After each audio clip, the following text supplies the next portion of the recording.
ঢাকা গাজীপুর এক্সপ্রেসওয়ের টঙ্গী বাস স্টপেজে এখানে ইজতেমা মাঠের পাশে এইখানে একটা বড় ধরনের অ্যাক্সিডেন্ট থেকে বেঁচে গেলাম এই মুহূর্তে।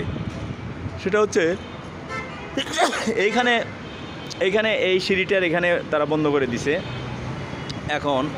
এখন একজন যখনই এইখানে কথা বলতে বলতে বা অন্য মনস্ক এখানে আসবে, তখনই এখান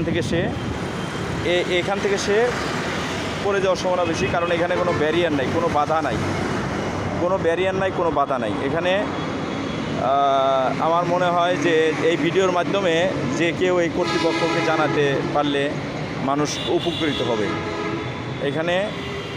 এইখানে এই সিঁড়িটার এখানে এটা ব্যারিয়ার দেওয়াটা বন্ধ করা আছে, কিন্তু এইখানে যখনই এই পাশ থেকে ওই বাস স্ট্যান্ডের দিকে যাবে, তখনই এইখানে যদি কেউ আসে এইভাবে আসলে, তখন এইখানে এইখানে সে এখান থেকে ওরা 4 তলার উপরের থেকে পড়লে যেরকম হয় সে পড়ে যাবে।